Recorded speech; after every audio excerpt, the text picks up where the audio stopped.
Un espacio vectorial es una estructura algebraica formada por un conjunto, un cuerpo y dos operaciones. Esta estructura satisface 8 propiedades. Los objetos en forma de flecha, que llamamos vectores, las cumplen, pero esta estructura con las operaciones adecuadas también puede abarcar matrices, polinomios, sucesiones, entre otros, lo que los convertiría en vectores también. Suena raro si lo piensan. Los vectores tienen magnitud y dirección. Entonces, ¿matrices y sucesiones con dirección? ¿Desplazarnos con polinomios? Sí, en este video les mostraré con unas bonitas guías visuales cómo es el comportamiento vectorial de estos objetos.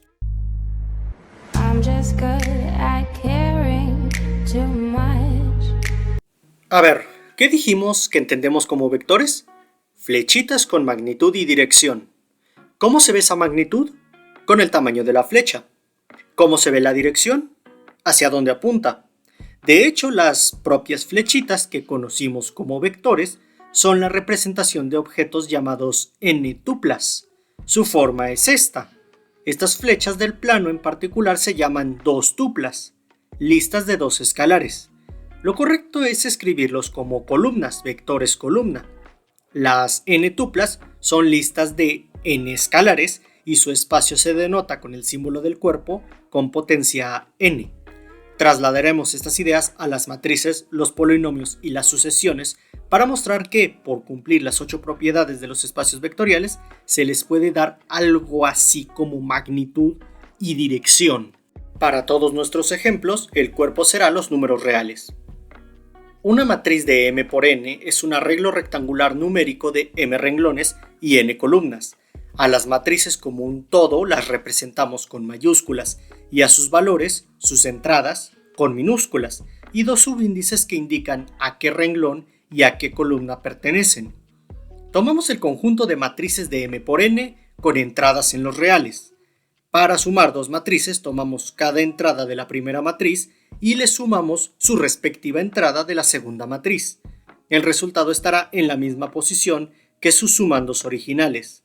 El producto por escalar implica multiplicar todas las entradas por ese escalar. Esta estructura es un espacio vectorial, así que las matrices de m por n son ¿vectores? Así es, representemos visualmente los vectores matriciales. Dibujemos un plano cartesiano. Le daremos una representación vectorial a la matriz 1, 2, 3, 4. El eje X representará el número de entrada de la matriz. El eje Y representará su valor. La primera entrada tiene el valor 1, entonces creamos una flecha vertical desde el eje X hasta el punto 1, 1. La segunda entrada tiene el valor 2, entonces la flecha irá del eje al punto 2, 2 y así sucesivamente. Nuestra matriz está representada por 4 flechas. Ahora tomaré la matriz 2, 0, 1, menos 3, la cual se ve así. ¿Cómo se veía la suma vectorial en flechas? Poníamos la cola de una en la punta de otra y el resultado era otra flecha que unía la primera cola con la última punta. Haré lo mismo aquí. Para cada entrada colocaré las colas de las flechas de la segunda matriz en las puntas de las flechas de la primera.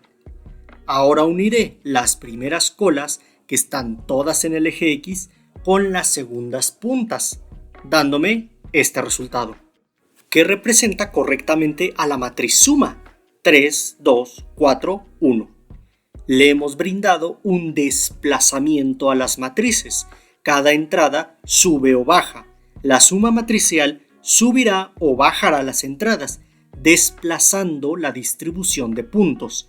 Este objeto es multidireccional. Miren estos dos ejemplos.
Ahora, a cada matriz le asociaré una figura, uniendo los puntos que representan cada entrada de la matriz con líneas. El primer punto lo uno al origen y el último al punto 5, 0. Y cierro la figura con el eje X. Entonces, para la matriz 1, 2, 0, menos 1, su figura se vería así. Multiplicamos por el escalar 2. ¿Cómo se veía la multiplicación por escalar con las flechas? ¿La flecha aumentaba o se contraía? Bueno, haré lo mismo. Como el escalar multiplicado es 2, cada flecha que representa a esta matriz duplicará su tamaño, conservando su orientación. Vemos cómo la figura conserva su forma, pero es más grande. Si multiplicamos por menos 1, las flechas invertirán su orientación, pero conservarán su tamaño. La figura se habrá reflejado respecto al eje X y es del mismo tamaño que la figura original. Le hemos dado una noción de escalamiento a las matrices según la figura que forman sus puntos. Así, las matrices pueden portarse como vectores. Aquí les dejo cómo se verían la conmutatividad de la suma,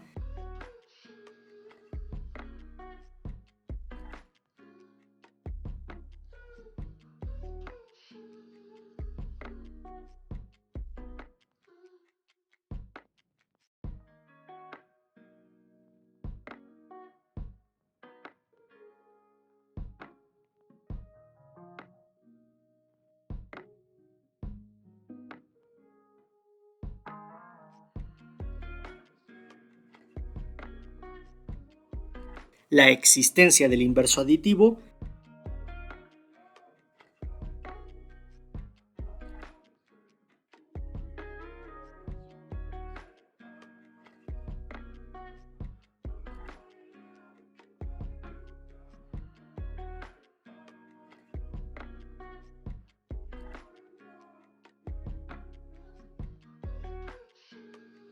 y la distributividad del producto sobre la suma.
El neutro aditivo de este espacio de matrices, la matriz 0, sería aquella cuyas entradas son puros ceros.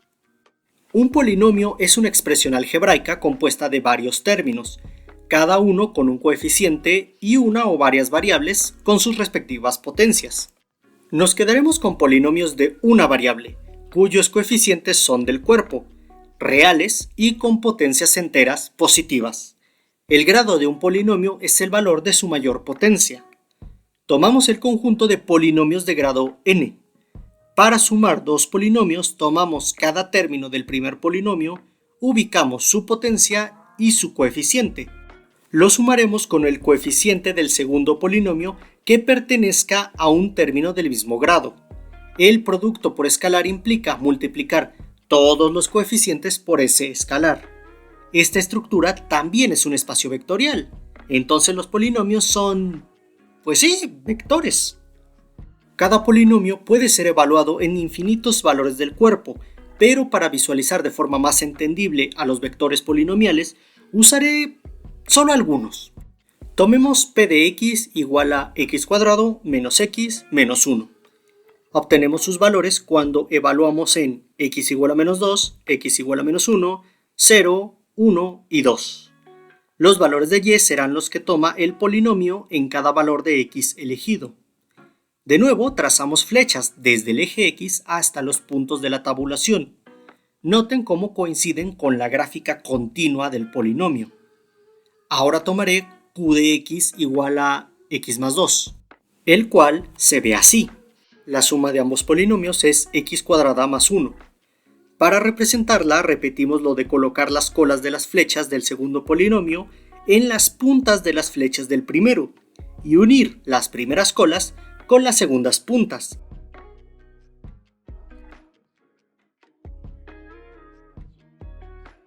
Dándome este resultado, que coincide con el resultado de la suma. Los polinomios también tienen desplazamiento. La suma polinómica sube o baja los valores desplazando sus gráficas. Con puntos individuales es más sencillo ver el desplazamiento. Si lo hago con las gráficas completas, parecerá que se fusionaron, dando una gráfica que no tiene nada que ver con las originales. Con puntos se nota mejor de dónde viene esta gráfica. Miren estos dos ejemplos.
Las figuras que asignaré a los polinomios son las áreas formadas entre el eje X y las gráficas. Para que se vea mejor la lógica de la operación, mostraré 5 puntos tabulados con sus flechas. Entonces el polinomio p de x igual a x cuadrada menos 3x más 1 se verá así. Multiplicamos por el escalar 3 medios. Cada flechita incrementará su tamaño 1.5 veces. Esto provoca que toda la gráfica se ensanche, conservando su forma, pero multiplicando por 3 medios el área encerrada por la figura. Los polinomios ya tienen escalamiento. El área encerrada aumenta o se contrae. Así es como los polinomios manifiestan su comportamiento vectorial. Aquí les dejo cómo se verían la asociatividad de la suma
y la distributividad de la suma sobre el producto.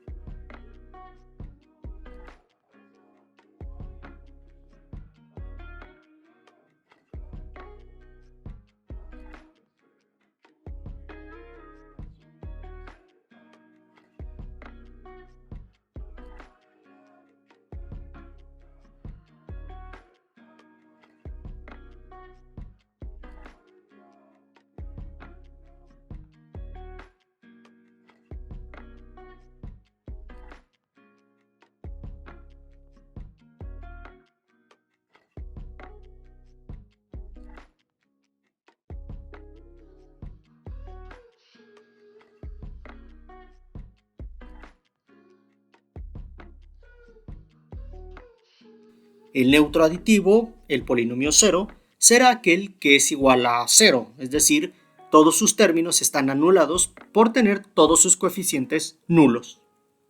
Una sucesión es una función a la que se le introducen números positivos que representan la posición de la sucesión y entrega elementos del cuerpo, de los reales. La representaremos así, con el subíndice indicando la posición. Tomemos el conjunto de sucesiones finitas, aquellas que tienen un número limitado de términos no nulos.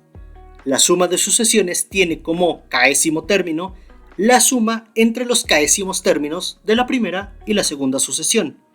El producto por escalar consiste en multiplicar todos los términos por ese escalar. Las sucesiones también forman un espacio vectorial. Así como las matrices, en el eje X se representa la posición de los términos de la sucesión y en el Y su valor. Trazamos flechas desde el eje X hasta los puntos de la sucesión. Entonces, A sub n igual a n se ve así. Tomemos otra sucesión, B sub n igual a menos 1 a la n, la cual se ve así.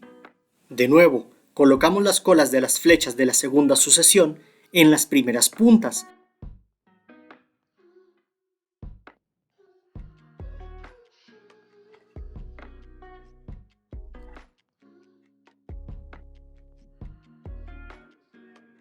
Dándome este resultado, que coincide con los términos de la suma.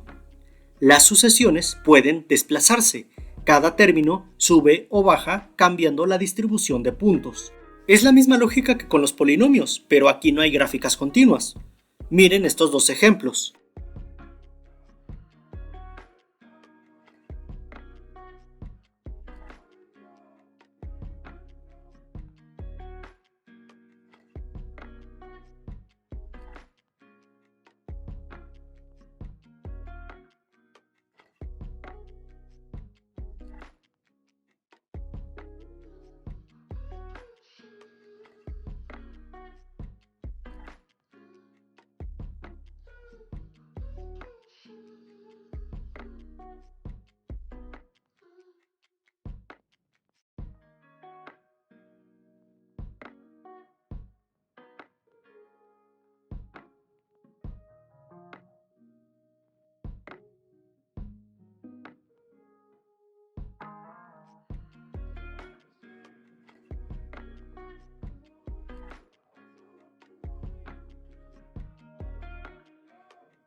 La figura que le daré a las sucesiones será la que se forme uniendo los puntos de la sucesión con el origen.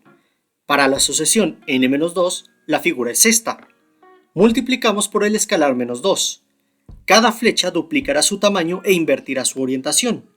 Vemos cómo la figura conserva su forma, pero es más grande y está reflejada respecto al eje X. Ahora podemos escalar sucesiones según la figura que formen sus puntos, cambiando su tamaño y conservando su forma. Entonces las sucesiones también se portan como vectores. Aquí les dejo cómo se vería la asociatividad del producto.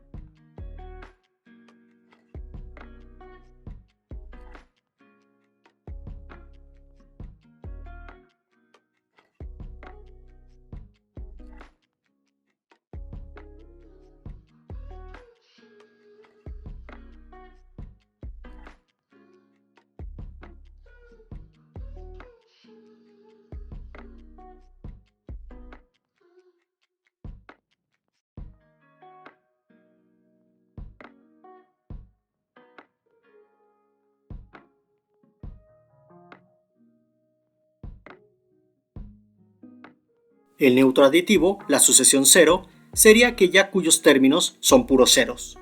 Por lo tanto, aunque no lo parezca, estos tres objetos son vectores. Dejaré en Instagram la demostración formal. Para ser justos, aunque introduje una noción de tamaño con estas figuras, hay otras propiedades que el tamaño debe cumplir, por lo que en el futuro se definirán maneras más formales de determinar el tamaño de una matriz, polinomio o sucesión. Lo que me interesaba para este video era enseñarles cómo funciona visualmente esto. Si en sus clases les dan un conjunto con sus operaciones y les piden comprobar que son espacios vectoriales, deberán identificar que se cumplan las 8 propiedades. Con una que falle es suficiente para descartar que es un espacio vectorial. Es importante fijarse en cuáles operaciones se están usando. Si tenemos dos tuplas, las operaciones de suma y producto que forman un espacio vectorial son estas. Si las operaciones fueran estas, no importa si trabajamos con las mismas dos tuplas. Esto ya no es un espacio vectorial. Con estas operaciones, la conmutatividad de la suma falla. Fíjense que en la segunda componente tenemos una resta, la cual no es conmutativa. Si las operaciones fueran estas, la existencia del neutro aditivo también fallaría, puesto que no importa que sumemos, la segunda componente siempre va a ser 0. Si a xy le sumamos 0, 0, no voy a obtener un xy, que es lo que yo esperaría en un espacio vectorial, sino voy a obtener un x0. El hecho de sumar 0 no conserva mi tupla. De hecho, el hecho de sumar cualquier cosa no conserva mi tupla. No hay manera de conservar la tupla. Mi segunda componente siempre se va a convertir en 0. Por lo tanto, no existe ningún neutro aditivo. Nos hemos dado cuenta que la palabra vector abarca un muy amplio rango de objetos, más allá de puras flechas. Eso nos permite estudiar propiedades interesantes de estos vectores. Por ejemplo, conjuntos con un solo elemento pueden formar espacios vectoriales completos, pero todavía nos falta para llegar a eso.